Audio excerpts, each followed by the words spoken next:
최정의 쌩쌩송 역사인 가요.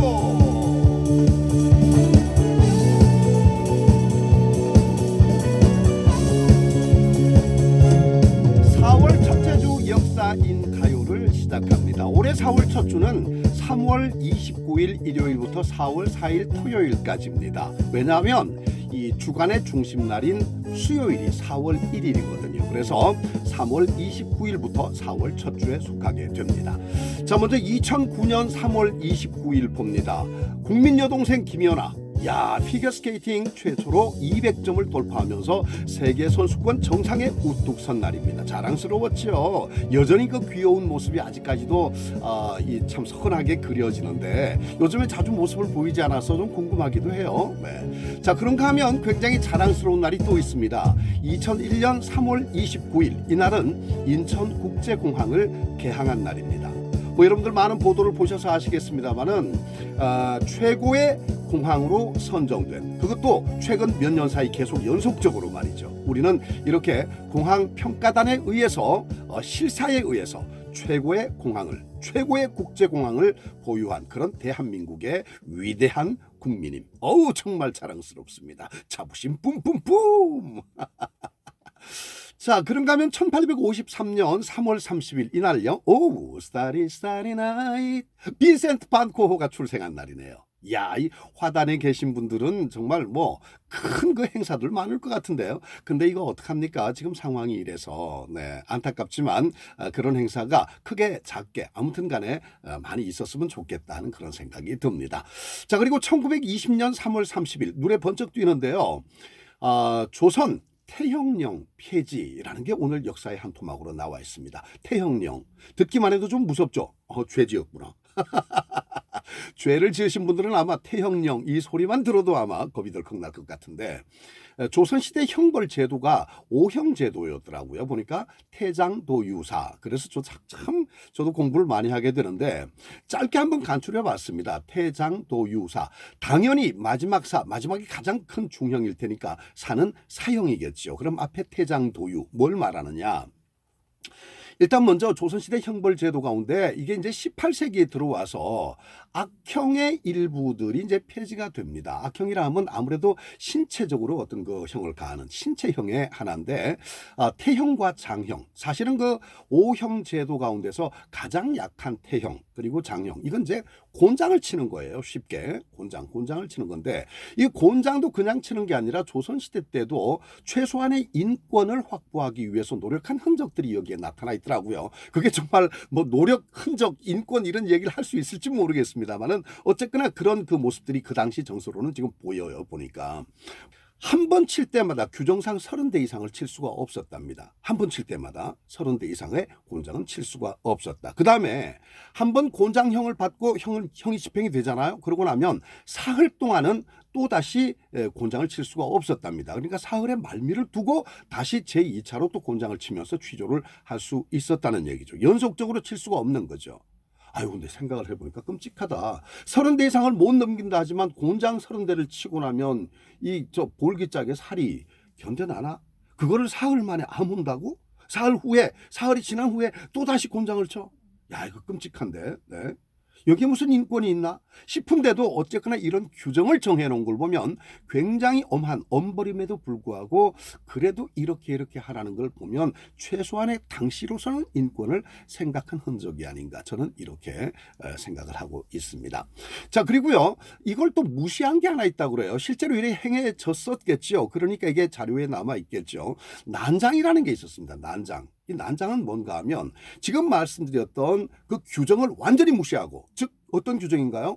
한 번에 30대 이상 칠 수 없어. 그 다음에 한 번 곤장을 받았어. 그러면 그 다음 사흘 동안에 쉬어야 돼. 이 규정을 완전히 무시를 해버리고 그야말로 그냥 직성이 풀릴 때까지, 이건 다분히 감정적인 게 아닌가 생각이 드는데 그걸 갖다가 난장이라고 그랬대요. 정말 죽기 전까지 쳤다는 그런 얘기인데, 실제로 판결을 받기도 전에 죽는 죄인들도 더러더러 있었다고 그럽니다. 그래서 이게 역사에 기록이 돼 있겠죠.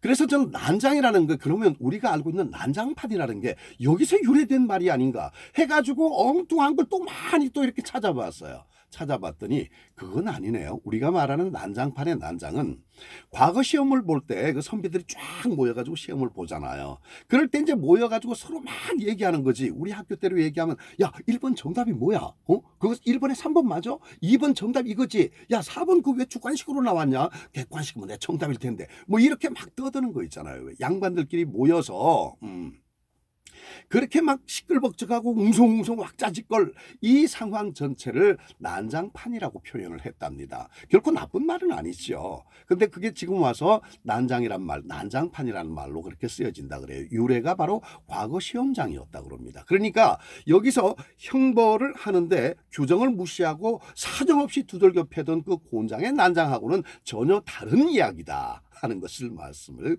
드립니다.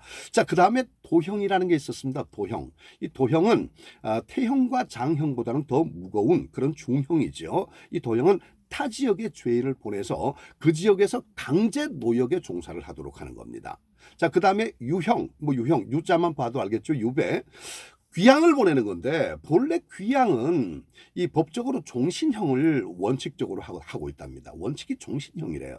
근데 우리가 이제 역사적으로 드라마 같은 거 사극 드라마를 보면 그렇잖아요. 왜 어느 만큼의 시간이 흐른 뒤에 그 유배지가 바뀌는 예도 들어 있었고요. 또 그런가 하면 정치적으로 사면 복권이 돼 가지고 다시 또 중앙 무대에 등장을 하는, 그래서 벼슬을 다시 하는 그런 예도 종종 볼 수가 있었잖아요. 근데 하지만 중요한 것은 본래 귀양은 종신형을 원칙으로 하고 있다라는 것을 말씀을 드립니다. 자, 그 다음에 이제 마지막이 사형.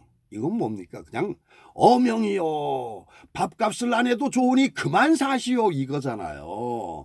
야, 근데 이 종류가 또 여러 가지더라고요. 근데 뭐 끔찍하게 여기서 뭐 그걸 이야기할 필요는 없을 것 같습니다. 그런데 그래도 그걸 좀 알아둔다면은 정말 그때의 그 형벌이 얼마나 끔찍했었던가, 얼마나 정말 중형이 무서웠던가, 그리고 그 형벌 앞에 정말 많은 사람들이 무고한 그런 그 책임을 묻게도 됐었다는 거, 그런 걸 또 알 수가 있겠고요. 그리고 또 그 하나하나가 방법까지 제시가 다 되어 있는 걸 보면 최소한의 그래도 어떤 그 인권은 당시로서는 생각하지 않았나 하는 것을 살짝 엿볼 수가 있었습니다.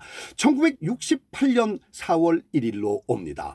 어제의 용사들이 다시 뭉쳤다. 기억나죠? 향토 예비군이 창설된 그런 날입니다. 자, 그런가 하면 1967년 구로공단이 준공된 날인데요. 구로공단 정말 우리나라의 그 산업화 중심에 있었던 공업단지라 해도 정말 과언이 아닙니다. 한국수출공업단지 구로공단이라고 이제 그 통칭 불려졌었는데, 이 구로공단이 정확히 제가 이렇게 체크를 해보니까 1964년에서 74년 약 10년 동안 구로공단이라는 정식 명칭으로 불려졌고요. 현재는 그곳이 서울 디지털 국가산업단지로 이름이 바뀌어졌습니다. 2000년대 들어오면서 그 첨단 산업으로 산업 구조가 바뀌어요. 산업 구조가 바뀌면서 구로구 내에는 구로 디지털 단지가 생겨납니다. 구로구 내에 있던 구로공단의 시설물과 그 부지에 구로 디지털 단지가 생기고, 또 그 구로공단의 일부는 행정구역으로 금천구에 속해 있었습니다. 그래서 그곳에는 가산 디지털 단지가 생겨나요. 이렇게 해서 구로 디지털 단지, 가산 디지털 단지가 그 역할을 이제 대신하게 되는 거죠. 새로운 시대를 맞아서. 이렇게 구로구, 금천구, 또 뭐 구로, 가산, 이 모든 것의 첫 글자의 이니셜이 바로 G입니다. 그래서 G자를 따와요. G자를 따오고 실리콘밸리의 밸리를 따와가지고요. 현재는 통칭 G밸리라고 그렇게 명칭을 붙여놓았습니다. 아시고 정말 앞으로도 예전에 구로공단이 우리나라 국가 산업의 최중심에 섰던 것처럼 마찬가지로 대한민국의 미래를 또 책임지는 그런 중심 산업단지가 되기를 기대하겠습니다. 자, 그리고 2015년 4월 1일로 오는데요. 2015년 4월 1일, 오늘 그 토막 이야기를 전하는 바로 그 부분입니다. 존 레논의 첫 부인 신시아가 사망한 그런 날입니다. 2015년이니까 불과 5년밖에 되질 않았네요. 왜 하필 뜬금없이 신시아의 죽음, 아주 유명인도 아니고 말이죠, 명사도 아니고 그냥 평범한 안악에 불과했었던 신시아의 죽음을 왜 오늘의 이야기로, 토막 이야기로 준비를 했는가? 요 상황들을 보면은 참 여러 가지를 우리가 동시에 느낄 수가 있습니다. 그래서 제가 요거를 짧고 간단하게 토막 이야기로 준비를 했습니다. 먼저 폴 맥카트니와 존 레논의 만남부터 이야기가 시작이 됩니다. 1956년도입니다. 그때 이제 그 쿼리맨이라는 팀을 결성을 해요. 이 쿼리맨이 나중에 와서야 얘기가 비틀즈의 전신이었다고 해도 과언이 아닌 그런 팀이었다. 이렇게 이제 평가를 받고 있죠. 이 쿼리맨을 결성을 해가지고 이제 음악 연주 활동을 합니다. 그리고 이듬해에 리버풀 음악학교에서 만난 신시아와 존 레논 두 사람이 결혼을 하게 됩니다. 그때까지 결혼을 했었다는 사실은 정말 동료들 이외에는 알 수가 없었죠. 아무도 모릅니다. 비틀즈는 공식적으로 1960년도에 결성이 되거든요. 폴 맥카트니와 존 레논을 중심으로 해가지고 조지 해리슨 그리고 맨 마지막 입단한 링고 스타까지 이렇게 4인방 완전 체제가 갖추어진 그런 시기죠.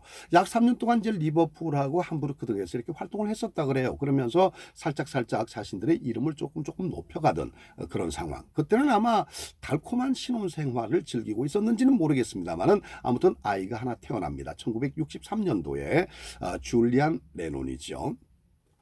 이때 이제 신시안 레논은 자신의 결혼 사실을 굳이 밝힐 필요도 없었거니와 그 이후로는 정말로 타이밍을 놓쳐서 그랬는지 결혼 사실을 끝까지 숨겨왔었습니다. 그리고 아들 줄리안 레논에 태어난 아들이 있다는 사실조차도 세상과는 완전히 단절을 하고 함구하고 살았었죠. 그런데 그 사실 그 이유가 그걸 굳이 숨길 이유가 없었을 텐데 숨겼던 이유가 참으로 가상하다는 생각이 들어요.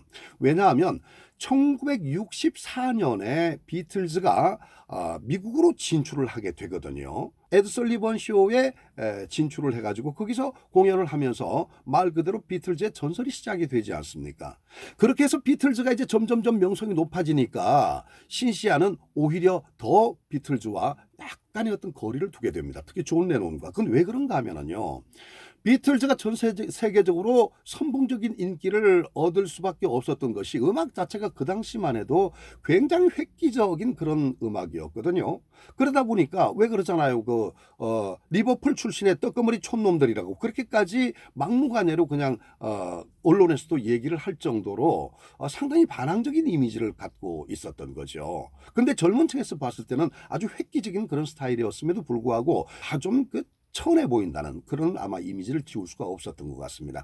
그런데다가 젊은 사람들과 청소년들이 그야말로 뭐 추앙하는 그런 그룹이 되고 이름이 점점 높아지다 보니까 여기서 만약에 존 레논 유부남이에요. 아들도 있어요. 숨겨보는 부인이 있어요. 뭐 이런 이야기가 아마도 비틀즈의 어떤 그 행진 가도에 브레이크가 됐으면 됐지 결코 도움은 되지 않을 거라는 판단을 했었던 것 같아요.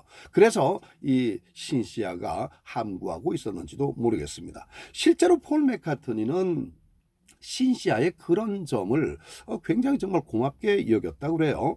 신시아는 굉장히 침착하고 섬세하고 사람이 아주 차분한 천상 어떤 그 여성적인 그런 스타일이었다고 그러는데 폴 맥카트니가 특별하게 그래도 신시아를 많이 보듬어주고 그 가족들을 보듬어주려고 생각을 했던 것은 존 레논과의 우정도 당연히 중요하겠습니다만은 신시아의 그런 점 나로 인해서 비틀즈 앞길에 어떤 방해가 됐으면 안 된다. 브레이크가 됐으면 안 된다. 뭐 이런 생각을 갖고 있는 신시아에 대해서 대단한 고마움을 갖고 있었던 거죠. 폴 맥카트니가 어머니와 굉장히 일찍 결별을 했거든요. 그래서 청년으로 자라오면서 이때쯤 엄마가 있었으면 좋겠다 하는 그 마음 한귀퉁이라도 엄마가 있었으면 좋겠다 하는 생각, 그 생각이 날 때마다 엄마가 없다는 그 사실 때문에 굉장히 마음의 상처와 깊은 슬픔들을 많이 느꼈다고 그럽니다. 그래서 이 폴 맥카트니는 존 레논이 저렇게 떨어져 있기 때문에 어쩌면 줄리안 레논, 그 아들이죠. 줄리안 레논이 엄청난 상처를 받을 수도 있겠다. 나중에 존 레논이 오노 요코라는 일본 전위 예술가와 만나서 결혼을 하잖아요. 그리고 신시아가 이혼을 하거든요. 그래서 신시아는 이 부양의 책임을 지고 줄리안 레논을 키웁니다. 그때 폴 맥카트니는 그 마음이 더 깊이 다가오는 거예요. 결국 아이 없는 아빠가 되는데 내가 아빠의 역할을 다 해줄 수는 없지만 내가 할 수 있는 만큼은 줄리안 레논이 잘할 때까지는 보듬어야 되겠다. 그래서 실제로 악기 연주도 가르치고 노래도 가르치고 음악도 가르치고 굉장히 공을 많이 기울였다고 그럽니다. 또 줄리안 레논을 자신의 친조카처럼 그렇게 아꼈다고 그래요. 많이 사랑을 했었다고 그럽니다. 근데 어느 날 폴 맥카트니가 느끼죠. 줄리안 레논이 점점점 잘할 텐데 점점점 잘하면서 내가 엄마 없이 컸던 그 아픔, 그 슬픔을 그대로 아마 느낄 것이다. 그렇다면 그 아픔을 미리부터 치유하는 방법을 스스로가 터득을 해야 된다. 그래서 평생을 두고 마음을 치유할 수 있도록 한 곡의 노래를 만들어서 선물을 하게 되는 겁니다. 그 노래가 바로 이 노래입니다. Hey Jude, don't make it bad. Take a sad song and make it better. 바로 이 노래죠. Hey Jude. 첫 구절입니다. 그다지 나쁘게 생각하지 마라. 슬픈 노래를 좋게 만들어보자 우리. 이런 내용이 담겨있는 노래 Hey Jude. 그래서 줄리안 레논은 이 노래를 들으면서 선물로 받은 이 평생의 고마움을 지금도 간직하고 있습니다. 이 노래가 나중에 발표가 됐을 때 전 세계의 청소년들이요 실제로 이 노래로 인해서 마음의 위안을 굉장히 많이 받게 됩니다. 그래서 정말로 이 노래가 전 세계의 명곡 중에 명곡의 반열로 올라 있기도 한 거죠. 마음을 어루만져주는 힐링곡 Hey Jude. 그 Hey Jude의 주드가 바로 줄리안 레논의 어렸을 적 애칭이라고 합니다. 평범한 안악, 평범한 여인 신시아의 죽음을 이야기하면서 오늘 여러 가지 이야기를 해보게 됐습니다. 비틀즈까지 말이죠. 자, 그러고 보니까 정말 박혜상의 싱생송 역사인 가요 이야기가 이건 뭐 무한질주인데요. 이야기가 어디까지 갈지 모르겠습니다. 다음 주 이야기를 또 여러분 기대를 해주시기 바라겠습니다. 이제 이번 주에 이야기를 노래를 전해드릴 시간이 됐는데 이번 주 노래 선곡 과정에 굉장히 정말 애로사항이 많았습니다. 나름대로 굉장히 신중하게 선정을 했는데 지금 전 세계가 정말 코로나 이 광풍으로 인해 가지고 힘들어하고 있지 않습니까? 우리 국민 모두도 마찬가지로 코로나 때문에 사실상 고통을 받고 있습니다. 이렇게 정말 따뜻하고 이렇게 아련한 봄날 이 봄볕조차도 그리워해야 할 그런 상황, 그런 지경이 돼버렸습니다. 그래서 우리 모두가 한 마음으로 마음을 모아서 코로나 박멸에 정말 힘을 써야 되겠다 이런 생각을 가지면서 이정선 선생님이 바로 오늘 같은 날 여러분 모두의 마음을 치유할 수 있는 마음을 어루만져 줄 수 있는 노래로 만들었던 게 아닌가라고 생각이 될 만큼 아름다운 노래 한 곡이 있어서 이 노래를 힐링 음악으로 오늘 여러분께 전해드리고자 합니다. 이정선 작사 작곡 이정선 노래 봄이라는 노래입니다. 여러분 봄 기운 완연한데 봄볕이 그리우시죠? 이 노래 들으면서 따뜻한 봄날을 우리 생각을 하고 코로나 박멸에 힘을 모으자고요. 자, 오늘의 노래 이정선의 봄 들어갑니다. 다음 주 기대해 주십시오. 구독!